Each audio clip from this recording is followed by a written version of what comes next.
Chicago. A federal judge in Chicago gave preliminary approval Tuesday to a reworked head injury settlement between thousands of former college athletes and the NCAA that includes a $70 million fund to test for brain trauma.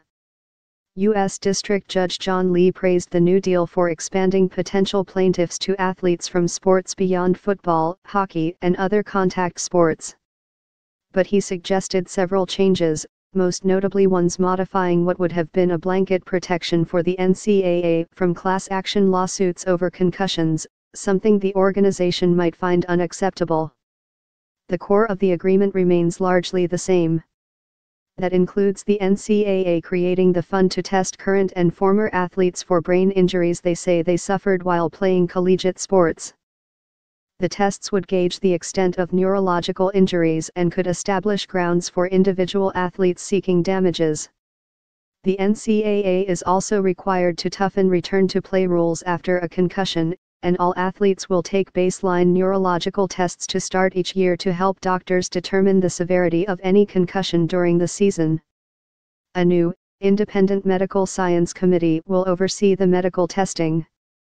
To the extent that the settling plaintiffs and the NCAA are agreeable to these modifications or are otherwise able to address the court's concerns, preliminary approval of the amended class settlement is granted, Lee wrote in his 53-page ruling.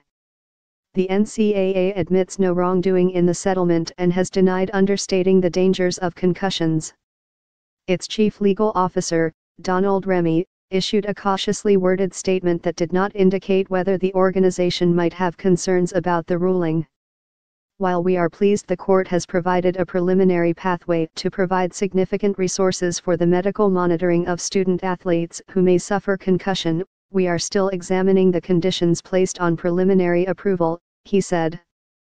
Jay Edelson, a Chicago-based attorney for athletes who had long opposed the settlement, said he was pleased with the judge's provisions for scaling back NCAA immunity from future suits. He said he believed the proposal would probably bar national class action suits but also allow class actions against individual schools or, in some cases, even the NCAA. So we are thrilled, he said. He said the NCAA might conclude the scaling back of class action protections is a poison pill that forces it to withdraw its backing. The number of athletes who might require testing runs into the tens of thousands. In court filings, the plaintiffs cited NCAA figures that said from 2004 to 2009 alone, 29,225 athletes suffered concussions. Lee on Tuesday also ordered the plaintiff's attorney to begin the process of notifying those who could qualify for settlement benefits. In his December 2014 ruling rejecting the first deal, Lee portrayed it as unclear in sections and potentially underfunded. Among the new elements in the reworked deal was stronger wording mandating that all NCAA member schools must adopt tougher concussion management and return-to-play guidelines. If they don't follow the NCAA lead, they could lose some of the legal protections from lawsuits.